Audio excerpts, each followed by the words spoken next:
Seputar UFC memang tidak akan pernah berhenti tentang pembicaraan yang terkadang masuk akal dan terkadang di luar logika. Beberapa peristiwa tersebut kita sajikan hari ini, dimulai dari sang juara media sosial Colby Covington yang kembali usil mengusik Ransum Belal.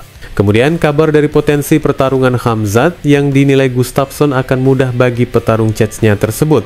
Masih ada lagi tentang Alex Pereira yang sempat mengancam pensiun dengan dugaan muak terhadap UFC. Berjumpa kembali bersama Octagon 75 dan inilah ulasan selengkapnya.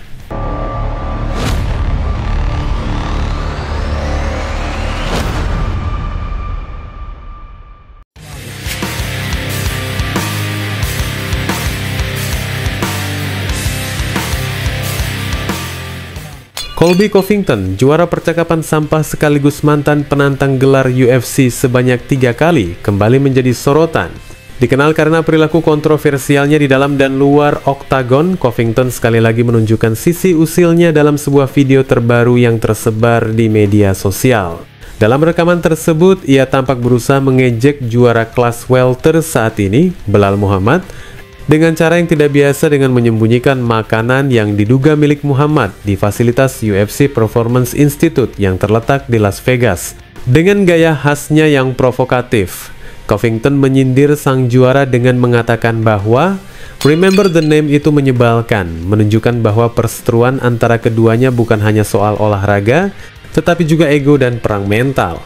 Namun, apa yang dianggap sebagai lucu oleh Covington justru menjadi bumerang, terutama setelah Muhammad memberikan tanggapan yang cukup menohok. Dalam sesi wawancara media menjelang UFC 315, Belal Muhammad membantah keras bahwa ia berada di lokasi saat kejadian itu. "Dia menyembunyikan makanan saya bahkan tidak berada di Vegas. Begitu bodohnya dia. Saya tidak tahu apa yang dia lakukan," kata Belal dengan nada heran. Muhammad melanjutkan dengan sindiran tajam, menyoroti bagaimana para mantan penantang sabuk kini lebih sering terlihat di depan kamera sebagai selebriti media sosial ketimbang petarung aktif. Orang-orang ini sekarang seperti YouTuber, Kamaru Usman seorang podcaster, Colby seorang YouTuber. Mereka perlu membuat podcast bersama, mereka adalah pecundang terbesar, ucapnya lantang, memancing tawa sekaligus tepuk tangan dari beberapa wartawan yang hadir. Sindiran Muhammad tidak hanya menyentil Covington, tetapi juga menyentuh dinamika baru di UFC, di mana beberapa petarung lebih sibuk membangun pesona di media sosial dibanding fokus pada pertarungan.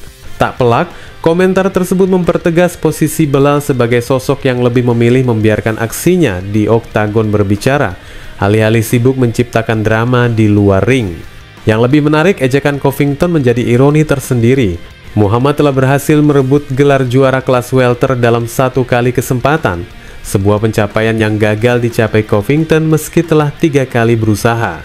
Hal ini menambah bobot dalam narasi pertarungan mereka, jika suatu saat UFC benar-benar memutuskan untuk mempertemukan keduanya di dalam oktagon.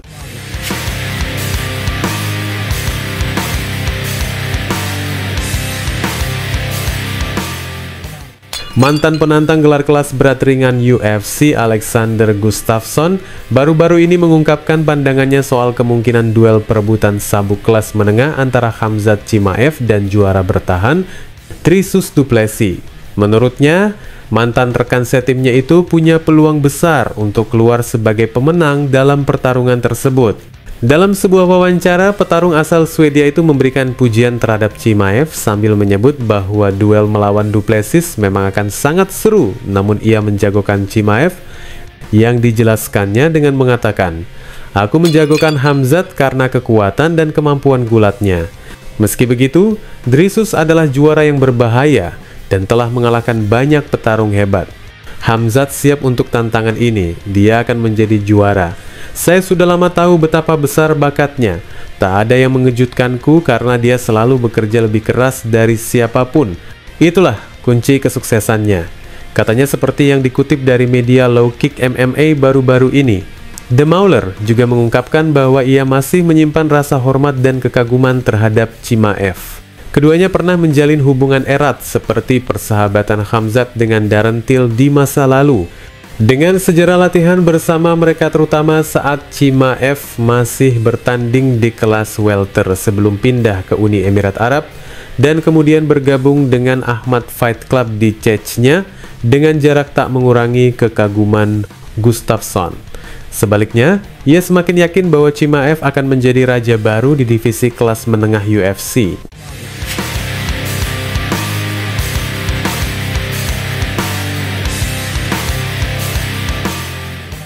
Alex Pereira baru saja merilis pernyataan kedua melalui platform media sosial yang berbeda. Dalam pernyataan itu, ia meluruskan komentar sebelumnya yang sempat menimbulkan spekulasi setelah unggahan di akun resminya di media X yang ramai dibicarakan dengan menuliskan, "Saya selalu menjawab panggilan UFC, tetapi jika mereka ingin bermain dengan saya, kami bisa melakukannya. Saya tidak pernah berbicara buruk tentang UFC, tetapi dengan apa yang baru saja saya dengar, saya merasa patah semangat. Saya sudah berpikir untuk tidak bertarung lagi, dan setelah apa yang baru saja disampaikan kepada saya, ini mungkin merupakan awalnya." Mantan juara 2 divisi UFC ini yang dikenal telah menaklukkan sejumlah nama besar di kelas menengah dan kelas berat ringan kalah dalam pertarungan terakhirnya melawan Magomed Ankalaev. Sebelumnya, Pereira dirumorkan akan menjalani laga ulang melawan Ankalaev di akhir tahun. Namun, rencana tersebut seolah terganggu akibat unggahan di akun media sosialnya yang memberi kesan bahwa ia lebih memilih pensiun daripada terus menghadapi dinamika di UFC.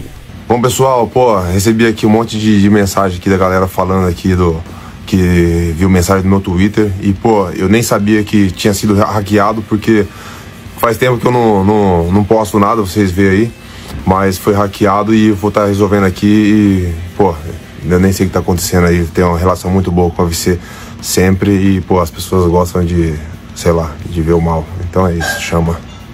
Kini Pereira sudah memberikan klarifikasi untuk meredakan kesalahpahaman tersebut.